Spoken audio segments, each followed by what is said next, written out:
Hi, welcome to another, episode, whatever this thing is I'm doing. I don't really know. But anyway, we have a little scenario we're going to take into account today, and that is what happens if you tell your child to go brush their teeth, get their backpack, and put on their shoes. And 5 minutes later, they brush their teeth and they're still standing around like, what was I supposed to do? Yeah, I don't know. How many times have you seen that happen? I'm assuming multiple times because it happens in my family a lot. Actually, now that my son is now 11, he's way better at it than he used to because he's created that routine. But when it's not a routine, that could definitely be a different story. What do we assume about that behavior if they're just standing around and not doing anything? Are we thinking they're just being lazy? Maybe they don't care? I don't know. But there's usually a reason why we make those kinds of assumptions.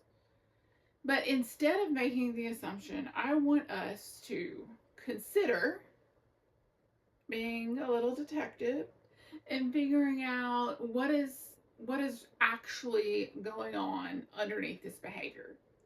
Because I guarantee most kids are not specifically out to try to disappoint you, to make you mad, especially if they have a relationship with you. Like, that's not necessarily their goal. Their goal is not to frustrate you as the parent, typically speaking. I'm sure there's occasions where that is the case, but typically speaking, that's not. Let's think about that behavior in the aspect of, is this something that happens often?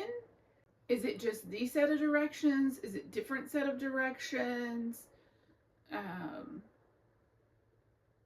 there multi-step constantly that you're noticing? Are you noticing these patterns of behavior, of not remembering, right? That's the key. That's the point that you want to get across. Let's say that we uncover these clues. It's a consistent pattern, right? The skill of support, we want to look at three different things. We want to look at the environment. Is the environment set up to be helpful for them?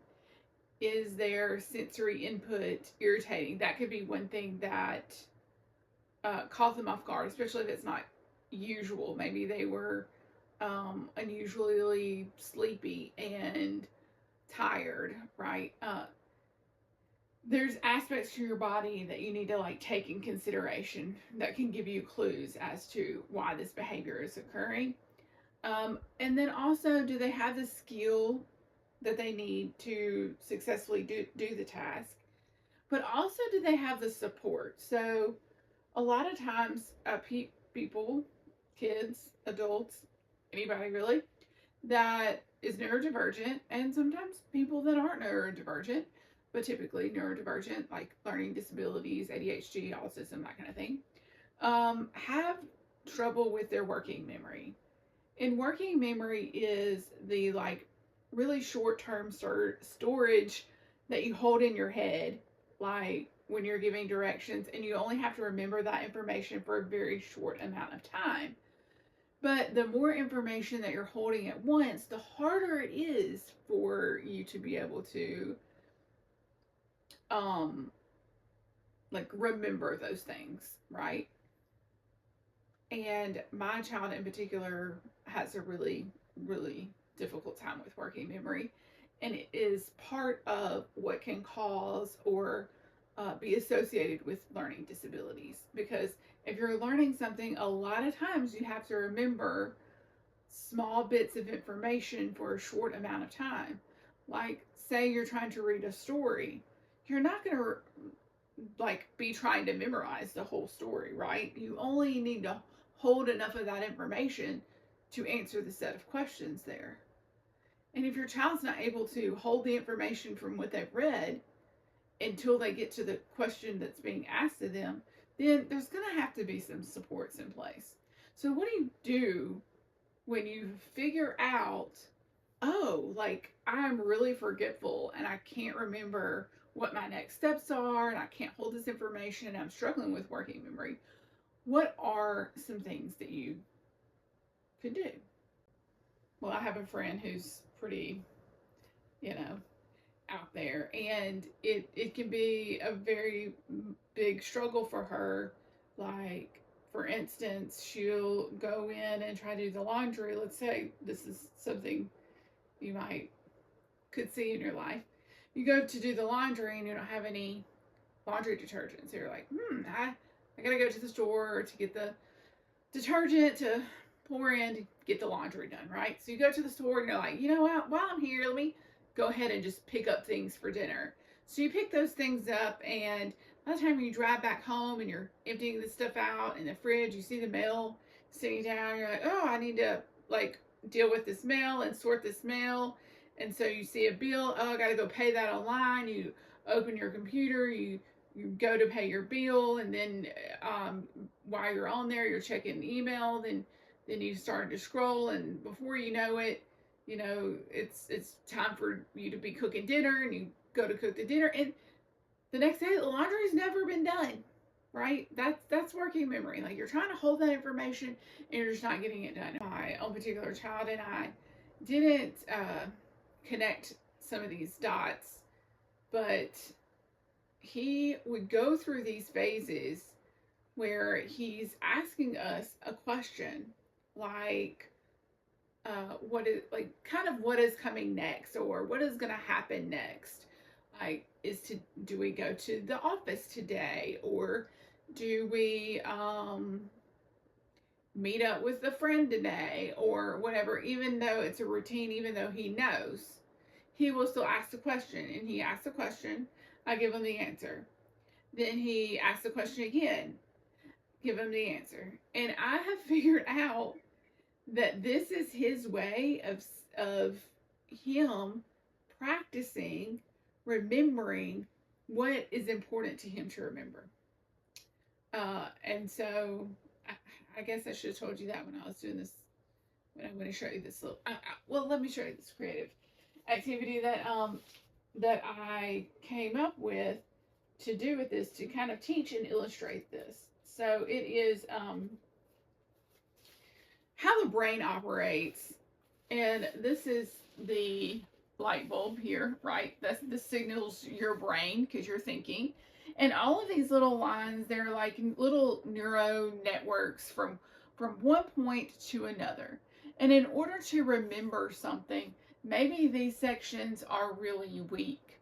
But if you in your mind are thinking about that topic, let's say this one is learning, okay? So if I'm trying to remember to learn something, I've got to do that and repeat that over and over in my mind. And the more that you make that connection along that neural network in your brain, you're going to be able to remember it better. This increases that thickness and helps hold that memory together.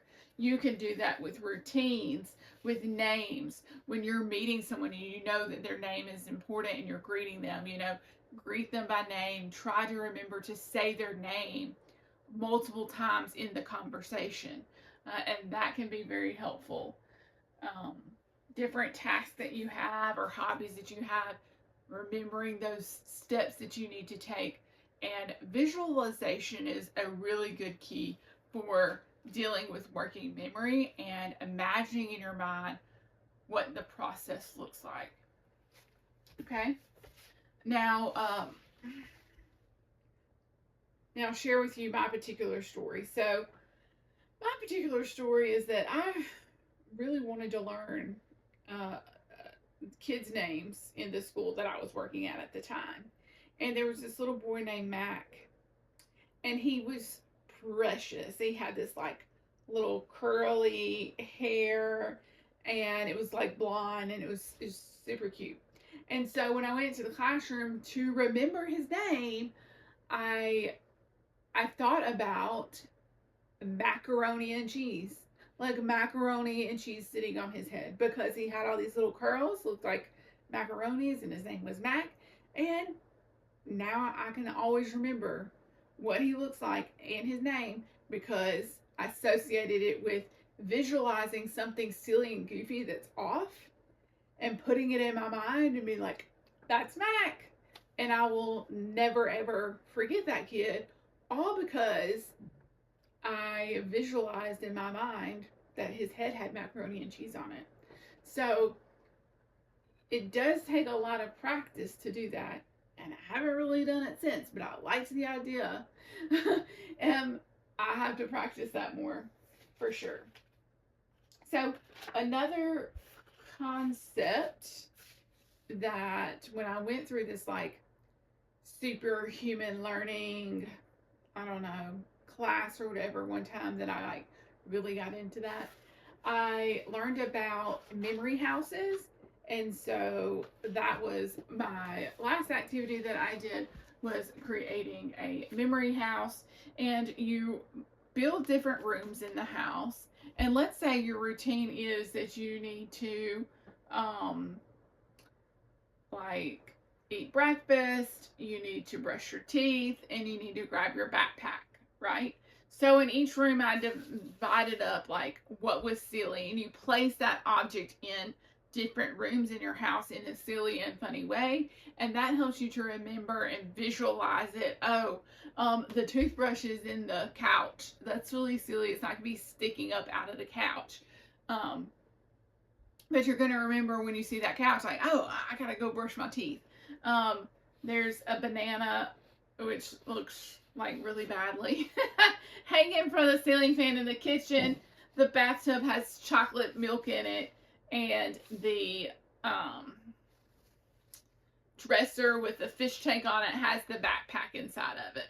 So I just place different things in funny locations, and this is something that you could also do with your child to remember something. Draw a little house, make up a little story, and say, this is how we're going to remember all these things. And that is a fun way to work your memory and to deal with your working memory. Let's see what else I was going to say about this.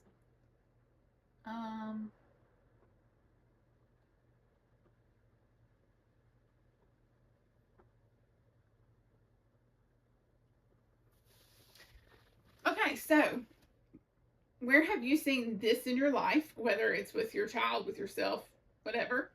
How have you helped yourself with working memory? Have you tried the like visualization? Have you posted something visually to remember the next steps, or create a checklist for yourself?